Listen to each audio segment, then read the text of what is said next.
Welcome, listeners, to a realm where shadows dance and whispers echo.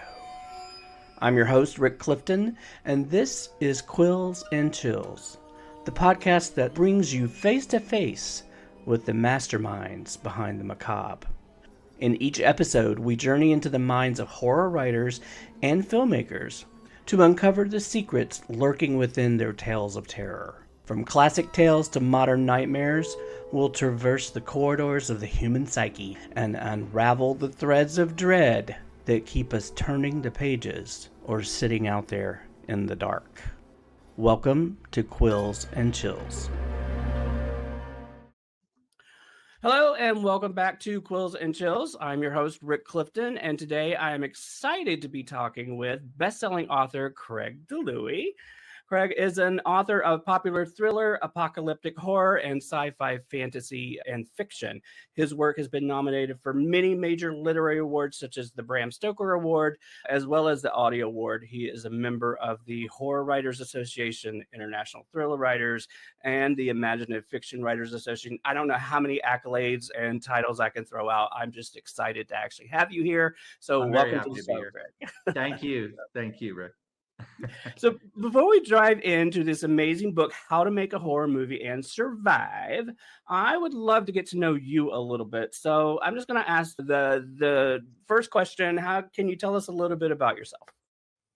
Sure. I'm Jersey boy, grew up in New Jersey in a very small town where I grew up on a farm. It was called a gentleman's farm. So someone else was farming the land, and my father ran a business out of this barn. But we had like chickens and the whole 9 yards and this vast soybean field. And so I would ride my bike 3 miles into the nearest little tiny town, which was an Andy Griffith town. It was almost in black and white. And then across the river was this town called New Hope, which was really artsy and diverse and crazy and fun. And I really liked going over there and seeing that there was this wider world. And when I couldn't do that, one of my windows into the wider world was reading fiction. And my first author I discovered was Robert E. Howard, who wrote, in the pulp era, like super pulpy, wish fulfillment kind of stories, ideal for 13-year-old boys. And I absolutely fell in love with the written word and fiction and wanted to create that for myself. And that started my love of fiction. And then after that, went on to become a professional writer, but more on the nonfiction side. I worked for an ad agency, and then I lived in New York City for 7 years and ran a lighting design magazine. And then I left. We got bought by a big company, and you know how those things go. I left and started my own independent writing practice, consulting practice. 9/11 happened. I was married to a Canadian woman. We decided to move to Canada in the aftermath of that. That was really hard on us. And so we ended up living in Canada. I've lived here ever since. And then, from there, just started to get more and more into fiction as, it became more democratized. First, there was the Docutech printing process that allowed print on demand. So small press flourished with print. That was my first foray into being published.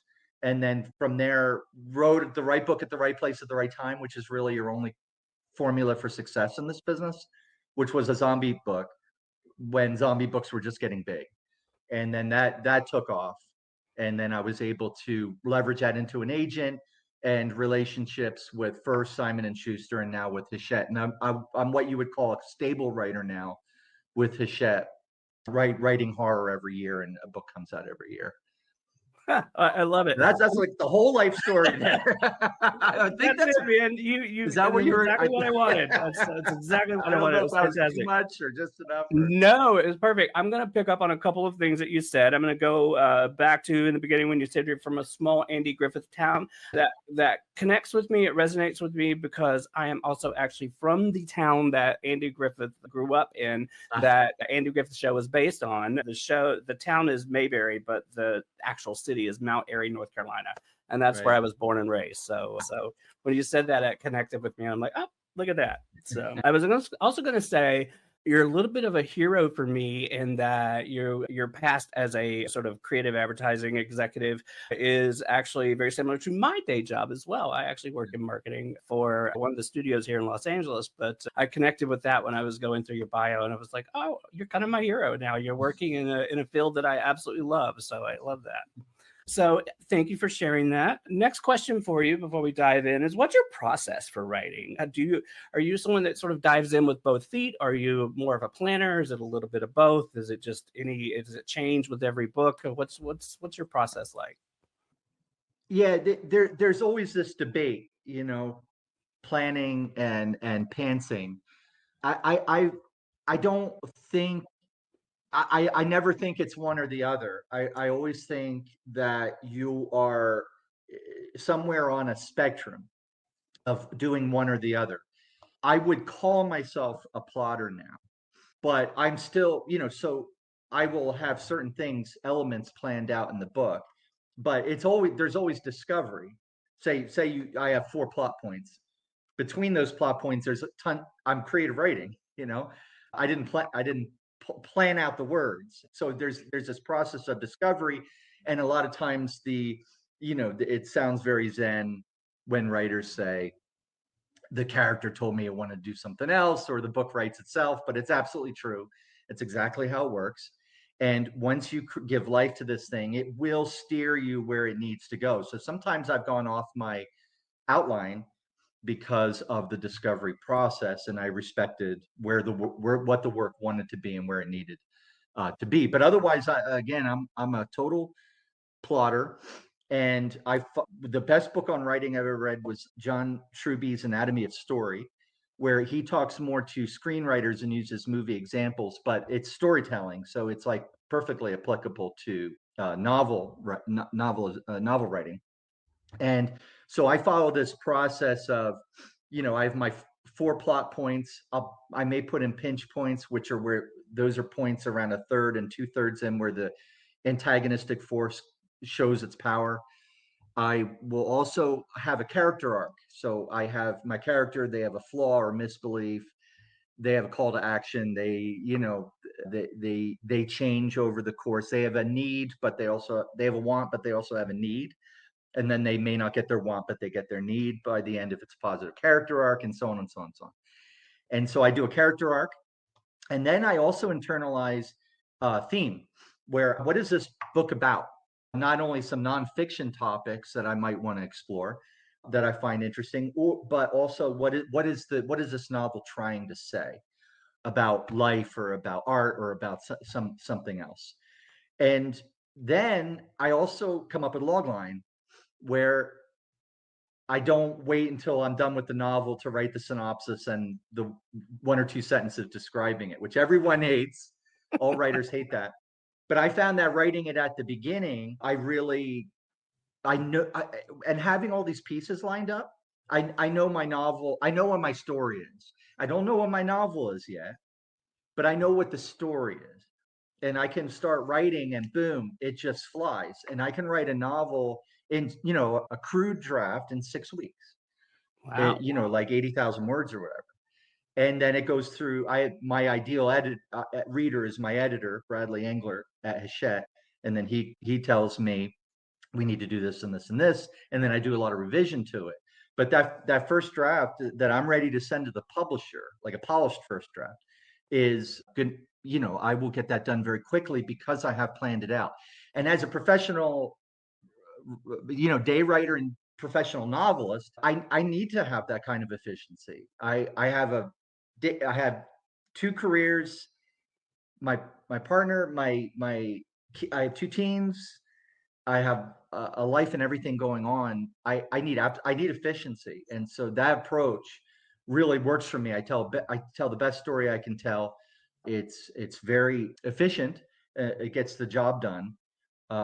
So yeah, that would be my process. But preceding those 6 weeks, I should add that I do a research phase and what I call dreaming phase, where I will have notebooks and I'll just fill up notebooks like something will come to me in the shower while I'm driving. Sometimes I lie on the couch and just like picture like a movie and rolling it, unfolding in my head. I let the story tell itself to me, and I'll take notes on all of this.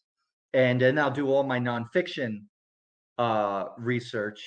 How to make a horror movie and survive is about the making of a movie. So there's a lot of movie making stuff in there and trivia about the 80s slasher era. And so I did tons of research. I read like 30 books on that era and acting and all sorts of stuff, and took tons and tons of notes on that. So I've got all these notebooks filled up. So I'm like armed with all this stuff. And I love it. Yeah, and then for the novel I just finished that I'm handing in for actually 2027. These things are, readers don't understand. These things are done way in advance. Yep. That novel, I actually did a beat sheet where I knew exactly every chapter, generally what was going to happen.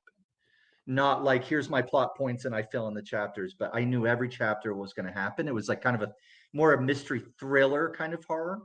And so I needed to have things timed, reveals and things like that. There's a lot of history of the town and folklore. So I planned all that out and it actually went really well. But at different novels kind of call to you with different techniques. Sometimes I'll use character arc more. Sometimes I'll use plot points, story architecture more. Sometimes I'll use beat sheets. Sometimes I won't. So again, that's another long answer to a short question. No, but I love it. And I particularly love that you do your log line early for the thing, because I think for me, and I think it probably leans a little more into our creative advertising thing, but it keeps you on point and on strategy, right? Like your folks should know, like you said, you know what your story is, right? So, and it helps. And another thing it does for you as a writer, when someone asks you what's your book about, you can actually tell them without it being like 2 hours later and it's like the movie Airplane and they're pouring gasoline on themselves. Like exactly right. You might want to be that guy, but maybe not be that guy. But like I always found that, what's your book about? It's always great to either say a log line or to say, it's this policeman who gets redemption by doing X. And then they're like, oh, that's interesting. Then they'll ask you questions, right? Then they want more. Yeah, exactly. So they'll be interested. And so that is how that's called the elevator pitch. And that's how you get, like, if you're at a convention and you end up bumping into an editor and they're like, oh, what's your book about? You want to have that answer. Exactly. And that is the perfect segue for me. Let's talk about how to make a horror movie and survive. What's your book about, Craig? All right. So it's thematically, it's a novel that examines why we love horror through the lens of one of the great time periods in horror filmmaking, which is the 1980s slasher era. The nonfiction topic of the book is movie making and horror movies and why we love them. And the process, you're walked through the entire process of making a movie, of what it would have been like in the 1980s to be on set, the chaos. You're a fly on the wall through the entire process. The story itself is about a horror movie director named Max, and he's a very successful director, but he's not happy with the success because the slasher movies era is entering its meta phase and people are laughing and they're having too much fun, and he does not like this. He thinks horror is only horror if it's real, and he wants to make the perfect horror movie based on that premise. So he plans this magnum opus that's going to be his great horror contribution to the horror genre. And so he has planned, a very real experience of terror for his cast. And then it's also about Sally, who is the second protagonist, who is the scream queen he loves, who wants to survive all this. And so it's really an examination of why we love horror. This is an emotion we try and avoid in real life as much as possible, but then we go seek it out. And I was like, well, why do we do that? And what is the experience of it? And what are the levels of horror? And so you end up with this sort of yin and yang or dichotomy between Max and Sally of what horror is. He's like, it should make you afraid of death to the point where you're super sad and like it's almost nihilistic. And her approach is, it's more like a sexy outfit you put on for a really irresponsible night out, and then you put it back. It's there for fun, you escape, and then you come back to your real life. And so it's almost like a clash of these point of views, as well as, and then a very real clash to see who's going to survive the night. I mean, for me, I was very pleasantly surprised to find that this story, as it's a horror story, but it's also full of dark humor, and it's this very sort of like, it's a great look at horror movies, like you said, of the 80s and of that time period and of that genre, but the movie business in general for me. And as somebody who's kicked around Hollywood for a couple of decades now, I gotta say, I absolutely loved every aspect of this, because I have seen every aspect of that at one point or time in my career. So I just was having these like flashbacks. Oh my God, I remember when this is exactly right. So I want to kind of get to a little bit of sort of the research for that. But first, I want to sort of talk about, like, and I don't mean to sound too esoteric here, but filmmaking itself is a visual medium, right? And but novels rely very heavily on imagination, and one of the things I really loved about this book is how you took all of these great moments like Mary's birthday and other moments and within the story and brought them to life. But as I was reading it, I was seeing it through the lens of that camera. I saw it playing out on screen, and I love the way you sort of were able to do that. And more so than that, I was loving the idea of this cursed object, because that's basically what it is, right? So Yeah. I don't want to give too. I don't think it's a spoiler. You tell me if it is. I won't say it, but Yeah, you can definitely say the camera is cursed. This isn't a cursed film. It's a cursed right. camera which does something. Right. And it reminded me, obviously, of other cursed objects that we probably all know, like the Monkey's Paw or the Ring movies and things like that. But I'm kind of curious, how did you decide to write this story around this specific piece of filmmaking equipment? And because it's so visual and it's so, you weave it together so well and you do it so well. And I'm just kind of curious, what was your inspiration for using the camera? Oh, well, I appreciate that. Yeah, as far as like being able to visualize it, that's for me, that's just craft. There wasn't as much intent. Although when you see like what happened at the Mary's birthday set, it was written in a way that you could see it more, because it was in italics and you knew something big was coming, and the way it was like, and you see it with lots of real stuff. And then when the bad thing happens, it's a wow, it's big. Where I really did it with intent was with the last act, when the poop is hitting the fan for our cast, and I wrote very sparse in that whole act, because I didn't want to write a script, obviously.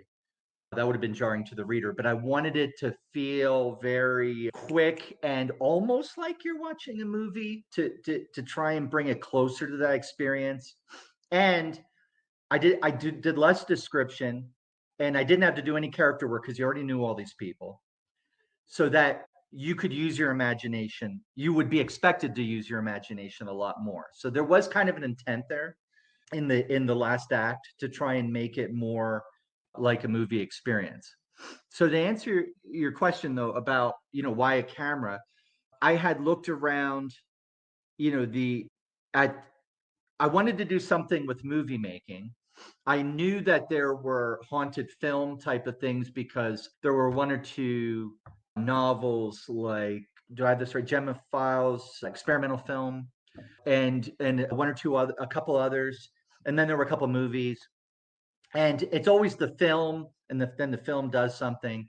Or the VHS, like The Ring and stuff. Right. I wanted to do something that was more tied in with, instead of like there's this thing that is now after you. I want to do something where maybe someone's after after someone else using this object.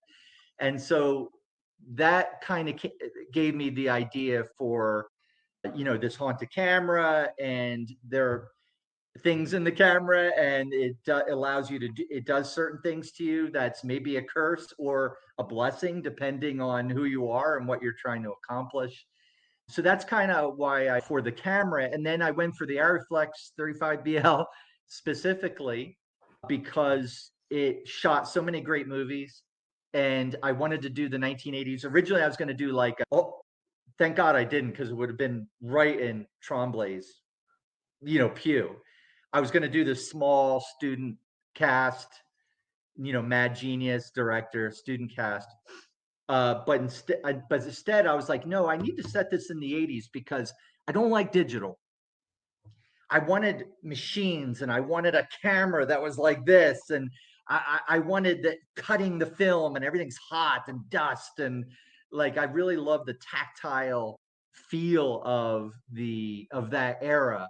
And I could play with a lot of tropes, like Max, the director, in his house.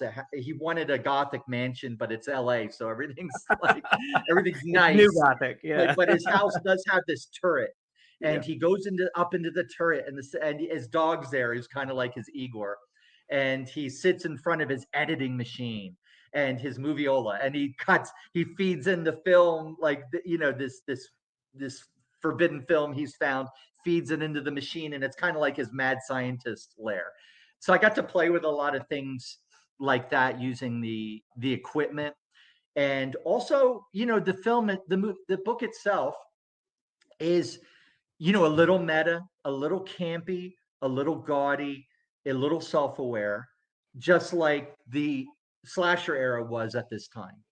And so I really wanted to kind of replicate that experience of you're going back, or it's 1980s, you're sitting in the theater in your teen and you're watching Friday 13th, and and then you laugh, right? And then the same thing with, if you go back to it now, you're probably laughing even more.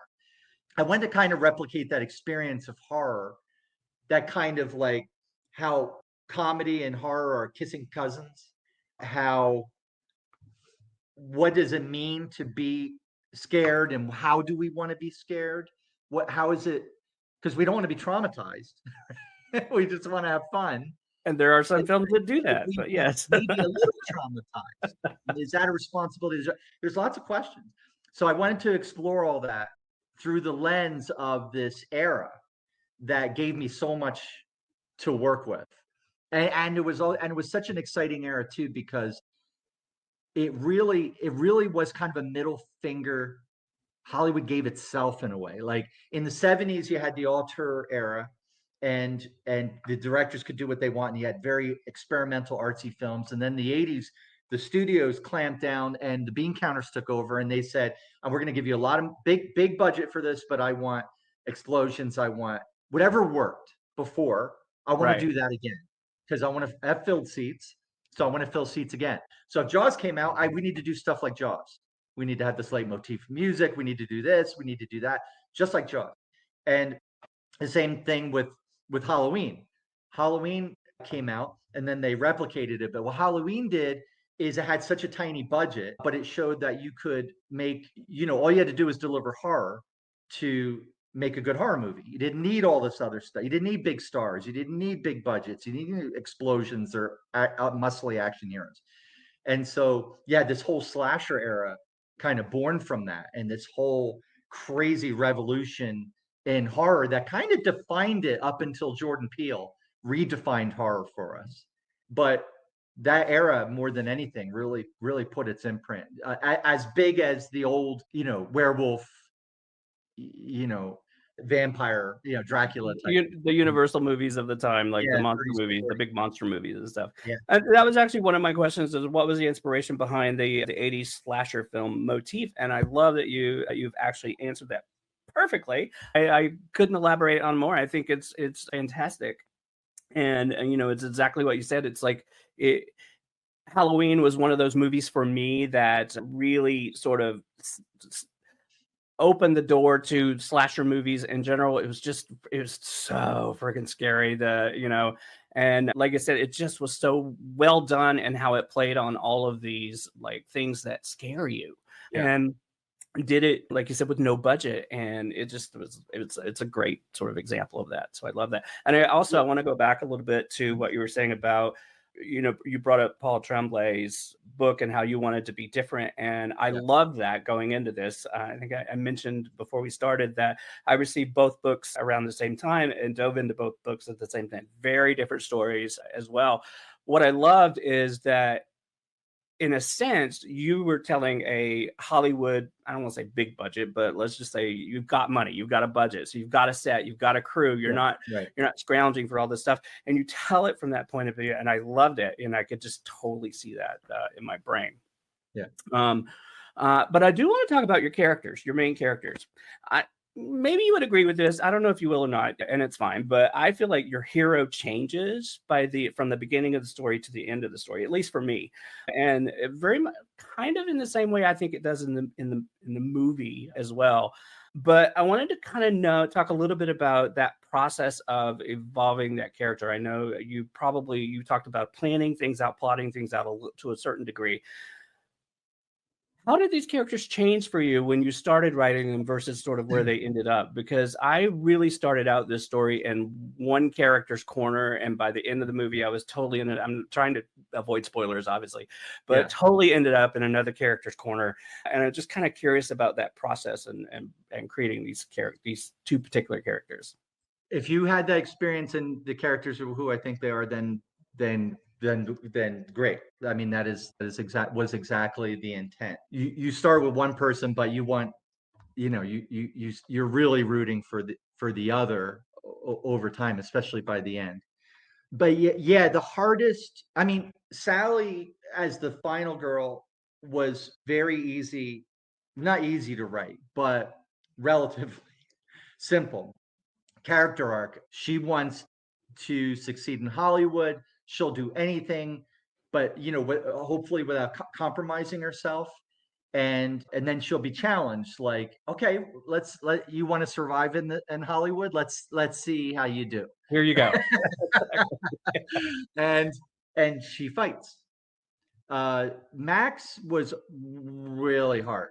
The reason why is, when you have the descent of protagonist into something like madness, or to Breaking Bad gave Walter White 5 seasons or whatever to become the bad guy. I had so many pages, so with Max, so I had to do that. It was kind of like carrying a stack of a tray full of glasses and plates up and down these stairs, and my editor kind of snagged me on it. He's like, oh, I think we need to finesse this a little bit more. That was something that was a little bit tougher for me to get right in the first draft. And so what I ended up doing was identifying like these granular couple points. And I was like, okay, here Max needs to be this, and here Max would be this, and here Max would be this. And what would push him over the edge to the next level? And so then I came up with those points. And that's basically how I ended up writing Max and getting that hopefully right, where it's believable that he starts here and ends up here, and Sally starts here and ends up here. Yeah.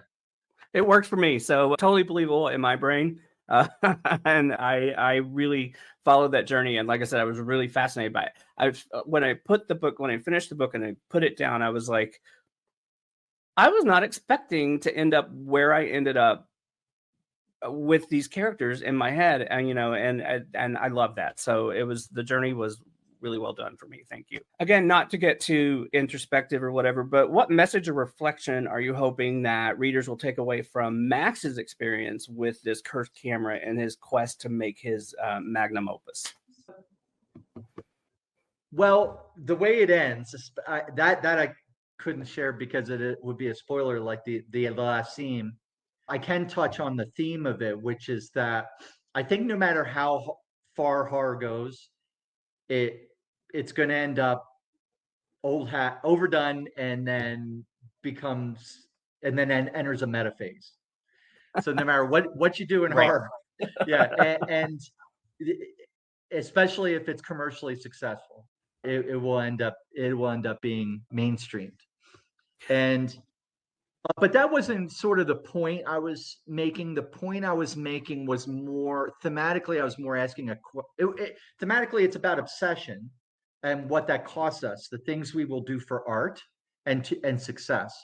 But even there, it's not, if people get that, they do. If they don't, they don't. The main thing I would want as the author that people do while they're reading it is just have fun with it and examine what does horror mean to me and why do I like it, and what brings me, why did I come here, you know, and what kind of horror do I like, and what does that mean, and just to think about it and to reflect on it, and to engage with it through the question. I think that's absolutely beautiful. That's always been sort of my question for myself, is like, why do I love horror so much? Is it because I was damaged as a child and it's something I need to deal with as an adult? But I think, and again, not to get I've asked all myself the same. metaphysical, but I think it's more, horror is sort of a mirror, right? That we hold up to life in a lot of ways. So I do love like the way you just say that, like, why did you come here? And, all that. So it's fantastic. Yeah. Again, we're avoiding spoilers as much as possible. And so without giving away too much, is there a pivotal moment in this book that you think readers should look forward to? I'll tell you mine that I was not expecting, and it happens very early on, is Mary's birthday. Okay. That's one of them. And then there's a second part. It's the Balboa Lake shoot that he goes out on. That came out of the blue for me. I was like, what the hell is this? And I was in with Mary's birthday, but man, after they visited Balboa Lake for that shoot, I was like, okay, I'm not putting this book down. Yeah, there are a couple points like that. I mean, I could talk about the deaths. This has more. This has more of a. I'll just say it's more like a Final Destination kind of villain monster. And so, when you do. So I've a kind of a pretty decent body count in this book. You do, and these deaths, my God, I can't. I mean, everyone was just okay. You thought that one was something. You're just taking it up a level every time. It was great. Yeah, that was kind of challenging, and because I used to write zombie fiction, and back in 2009, 10, whatever, and so back then, you're writing the zombie novel. You're like, okay, single zombie. Wow, that's really scary. And then like, okay, and a chapter later, oh, there's a group of zombies. That's really scary. Now there's zombies in different places in an enclosed space. Now there's a horde coming after you, the biggest horde of zombies ever. After that, they're not scary anymore. They're boring because you know the rules and you've seen it before. And now we have to bring in the nihilistic biker gang to into the mall to liven things up because people are scary and they're unpredictable. Zombies are machines, right? So when I was writing my novel, I was in the same boat. Once I had that Lake Balboa scene where this stuff happens, I thought, okay, I sort of set the tone for the kind of level and surprise that maybe you'll get a gasp and then maybe a chuckle. And then I thought, okay, well now, but I have a lot of people I got to do this to. So I had to keep surprising. So I had, there's how it's seen by other characters. So there's this emotional connection that kind of recasts it. And then I have different ways of killing people. And so I had to keep coming up with different ways. And so there were two scenes, one where you're like, is this going to happen? Or, oh, it did.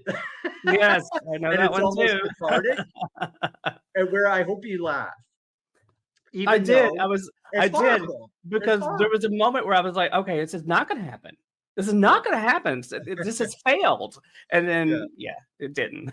And then, and then there's one near the end, where it's a kind of a reverse catharsis. There's this catharsis that something's about to happen, and it's like, nope. And things that I have seeded in this environment, at the Salton Sea, Bombay Beach, that there are things in the environment that suddenly, boom. And I hope people get a really good kick out of that one. So those are sort of like the things that I had to do a lot of thought and planning around, because I wanted, in Final Destination, when that iconic scene, the girls, they're having this big argument about what does this mean? Something's after us. No, there isn't. Yep. And you know the scene now, even before I I even know say it. And she runs out, okay, boom, right? it. You laugh your ass off at that, even though you're like, oh no, no, they did that. Yep. It's such an iconic scene, and it kind of made the franchise. I wanted it, most of the deaths, or at least some of them, to the early ones and middle one and the end one. I wanted those to, or one of the end ones. I wanted those to be sort of feel like that. I wanted to have that feeling replicate that feeling for the reader, so if you had that kind of feeling where you were I like, oh felt my it. god, Yep. they did that, and he did that, and then you laugh, then that was a win for me as the author, because that's what I hoped would happen. I For mean, in a lot of the books that I read, I do have audible moments where I'm like, holy crap. I won't say the word I actually use, but holy crap. Yeah. And I had several of those with this. And I not only read the book, but I also have through the NetGalley, I have the audible version, because I live in LA and I spend a lot of time in my car in traffic. So it's very helpful to have that audio version. And I will be sitting in traffic like, what? I'm sure people are looking at me like, what is going on over there? But I just have these reactions like, holy crap. So I loved it. The kills were amazing. So yeah, Gary Michael Brown did the audiobook, and it's sort of funny, like a small world kind of thing, but like he approached me on social media. I had worked with R.C. Bray, but then after The Martian, R.C. Bray got so big that he got booked up like crazy. So I needed a new audiobook narrator for some self-published stuff I was doing, like just military fiction, World War II fiction, just pulpy, fun stuff. And so he approached me on social media. He's like, just give me a chance, coach, kind of thing. And I'm like, you're good. He has theater background and stuff. And I was like, yeah, you're good. I'll try you out. Sure. And he gave me a really good rate. And we worked together on a whole series, then another novel, and like a couple more. And then I got the rights back to my old zombie books from Bermuda Press, and wrote a last novel to make it a trilogy. And he did the whole thing. And then now he's working with Hachette, and they're like, hey, we have this guy, Garrett Michael Brown. Would you like to work with him? And I'm like, oh, sure. Yeah, absolutely. I love Garrett. So I'm just really happy for his success. And it's fun to work with, certain people, and then you get to work with them in a different context. That's all. yep. So are there any other particular horror tropes or themes that you haven't tackled yet, but you're eager to get into? That's part one of the second question. What are you working on? What else is coming that you can talk about? So. Well, it's so weird, like how many horror movie books there are right now. And the funny thing is, you like, I think Tremblay, I don't want to speak directly for him on this, because my memory may not be serving, but if I understand, he had his idea like a long time ago, and he but more recently got to it. So he had thought of that. Me, I thought of mine, maybe 2 years ago. And then, you as a writer, you're like kind of chuckling to yourself thinking, yeah, I can see that this done. I'm going to do my own spin on it. I'm going to be adjacent to this kind of thing that is a trope. I'm going to be adjacent to it. And you think but it's like, I don't know if you're familiar with Rupert Sheldrake's theory of morphic resonance, like where if someone has an idea, it's more likely everyone has the idea, we're all connected kind of thing. I don't really buy it, but like, holy cow, it kind of begs the question when you see something like, because suddenly there's Silver Nitrate and like all these really good books. Me and Paul's book come out almost like very similar title, almost the same month. It's just it's pretty wild how things sort of, something kind of surges together, but it's not planned. It just sort of ends up that way. We see it in the film We all industry influence too. each other, Yeah, exactly. creatively. You see it in the film industry as well. There's certain types of movies that sort of bubble up at the same time. It's very, very interesting. So Yeah, for sure. And so then, yeah, so what I'm working on now is, I think one thing that's people will find on brand for me is that I'll always try something new. And it's not like if you read one of my books, the next book is going to have the same voice, a lot of the same themes, a lot of the same this and that. I treat every book like as unique a creation as possible. And so I have my own approaches and things like that, but I try and give it as distinct and unique a character as humanly possible. So if you read my old vampire novel, Suffer the Children, and you read How to Make a Horror Movie and Survive, you'd be like, wait a minute, this is the same guy. How is this the same? Or you read episode 13, which was epistolary. You might be like, wait a minute, what? So I'm always trying new things. And I always try new things that the novel kind of tells me what it wants to be. And then I have a great editor who's like, have you tried this? And so my next novel that is coming out next year is called My Ex the Antichrist. It's going to be, it's also epistolary, it's an oral history. So, picture something like, Daisy Jones Meets the Omen would probably be, a really quickie log line for it.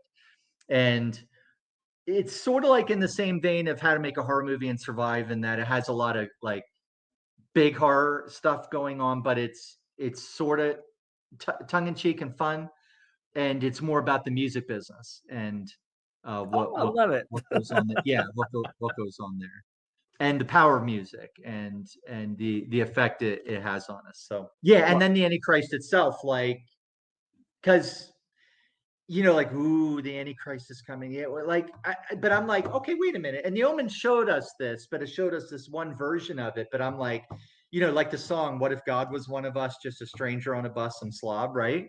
And like, well, what if the Antichrist? What if you found out, like, oh, you're a friend of yours is the Antichrist, and he didn't know, and now he's figuring it out. Like, what is that? What does that actually look like? Is what my question, right? And would you believe it? And like, nah, because I've seen that guy talk in a movie theater, like on the phone, and I've seen him pick his nose, and like, he's not the Antichrist, Well, if they're my friends, I'd believe it. But anyway. Well, that sounds super exciting. And I actually am. I'll keep an eye out for it. Yeah, and then after that, I have another like kind of a different kind of take on the slasher, and then after that, a sci-fi horror. So I just signed a 3-book contract with Hachette. Like I said, I'm what they call stable writers. So like it's like a book. So I have 3 books planned out for them, and actually all 3 are written. I'm gonna settle in that chair right there. I'll get ready. I'm all in. I hope you'll come back and talk to me about it. You'll have a new read for sure. It's fantastic. Craig, I could talk to you all day long about this book and about your career. You are an absolute delight, but I am being mindful of our time because I know you have other interviews today. So the book is called How to Make a Horror Movie and Survive. It's available everywhere now.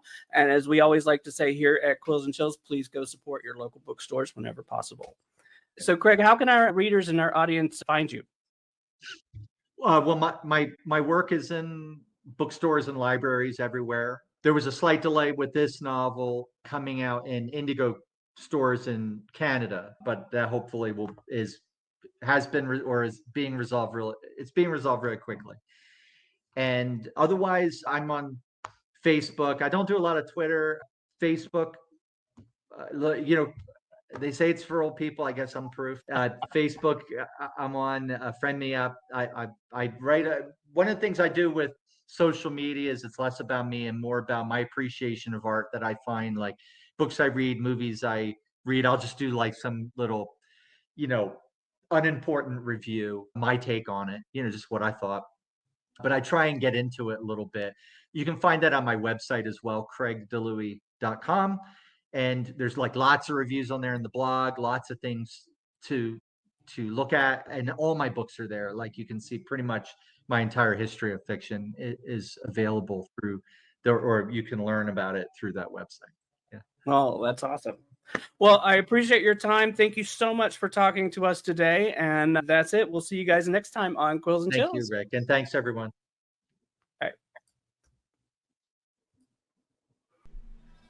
Thanks for joining me on another episode of Quills and Chills. I hope you enjoyed our deep dive into the mysterious and the haunted. If you're enjoying the show, don't forget to support us by subscribing on your preferred podcast platform and leaving us a rating or review, because your feedback helps keep those chills running down both our spines. And feel free to share the show with your favorite fellow horror enthusiasts. Also, if you guys have any spooky stories, strange encounters, or paranormal experiences of your own, I'd love to hear them. Reach out to me on social media or email me at quillsandchillspodcast@gmail.com. Who knows?